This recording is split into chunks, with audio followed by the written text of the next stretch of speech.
கடைசியா ஒன்னே ஒன்று சொல்லி திருப்பி நான் சொன்னதை ரிப்பீட் பண்ணி முடிச்சுக்கிறேன். 7 மாசமா இந்த மாநிலத்துக்கு ரெகுலர் டிஜிபி போடாத நீங்க தான் சார் தற்கூரி, நீங்க தான் சார் உண்மையான தற்கூரி. நன்றி, வணக்கம்.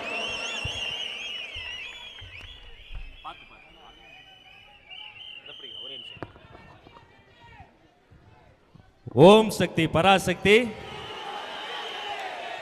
குழந்தைங்க கூட எப்படியே சொல்றாங்களேப்பா. எந்த அளவுக்கு சுத்தி நிக்கிற பில்டிங்ல இருந்தெல்லாம் பார்த்து நமக்கு ஆதரவு தந்துகிட்டு இருக்கிறாங்க. இதுதான் தமிழக வெற்றி கழகம். அடுத்து சிறப்புரை வழங்குவதற்காக முன்னாள் எம்எல்ஏ அன்பு அண்ணன் ஜேசிடி பிரபாகர் அண்ணன் அவர்களை ஒரு பெரிய கரவொலியோடு அழைக்கிறேன்.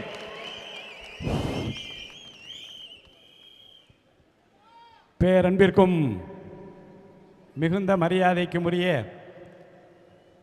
தளபதி என்ன நினைக்கிறாரோ என்ன சொல்கிறாரோ அதை சிறமேற்கொண்டு செய்து முடிக்கின்ற பொதுச் செயலாளர் அண்ணன் ஆனந்த் அவர்களே,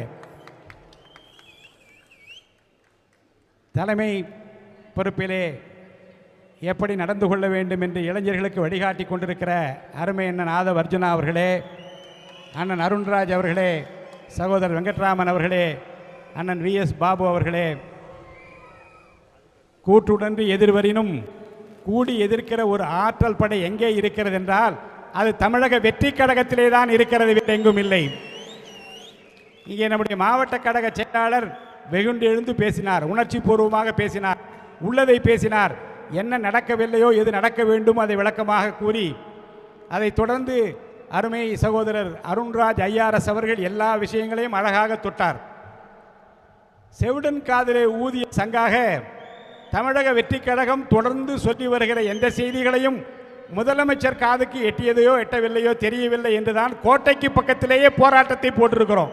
இங்கே இருந்து குரல் கொடுத்தாவது கோட்டை பக்கத்தில் இருக்கிறது, செவிடன் காதிலே ஊதிய சங்குதான் கேட்கவில்லை.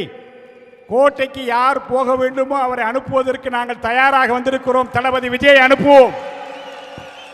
வீட்டுக்கு போக வேண்டிய உங்களை பத்திரமாக வீட்டுக்கு அனுப்புவதற்கு தயாராகிவிட்டோம் என்று சொல்லுகிற போர்ப்படை தான் இங்கே வந்திருக்கிறது. ஜாதிவாரி கணக்கெடுப்பு ஆய்வை நடத்துவதிலே இந்த அரசாங்கத்துக்கு என்ன சிரமம் இருக்கிறது? அண்டை மாநிலங்களிலே நடத்த தொடங்கிவிட்டார்கள். இங்கே குரல் கொடுக்கிறோம், கேட்கிறோம், அறிக்கை கொடுக்கிறோம், போராட்டங்களை எல்லாம் நடத்தி பார்க்கிறோம். ஆனால் செவிமடுக்காத ஒரு சர்க்கார் இங்கே நடந்து கொண்டிருக்கிறது. அதே போன்றுதான் தமிழகத்திலே சட்ட ஒழுங்கு பிரச்சனை பற்றி நம்முடைய சகோதரர் அருண்ராஜ் அவர்கள் விளக்கமாக விரிவாக இங்கே சொன்னார்கள். போதைப் பொருளை தடுக்க தவறிய அரசாங்கத்தால் ஏற்படுகிற இழப்புகள், இன்னல்கள் என்றெல்லாம் எடுத்து இங்கே உங்கள் முன்னாலே வைத்தார்கள். என் அருமை சகோதர சகோதரிகளே, என் நெஞ்சமெல்லாம் வீற்றிருக்கிற, நெஞ்சங்களை தொட்டிருக்கிற என்னுடைய வீராங்கனைகளே, வீரர்களே என்று நம்முடைய தளபதி நம்மைத்தான் நம்பி இருக்கிறார். இந்த நாடும் நம்மைத்தான் நம்பி இருக்கிறது. நம்மை பொறுத்தவரைக்கும் தளபதி அவர்கள் ஒன்றைத்தான் எண்ணுகிறார். எந்த இடுக்கன் வந்தாலும் சரி, யார் ஏகடியம் பேசினாலும் சரி, யார் ஏளனம் செய்தாலும் சரி, என் லட்சியம் இந்த தமிழ்நாட்டை மீட்டெடுப்பதுதான் என்று களத்தில் இறங்கி இருக்கிறார்.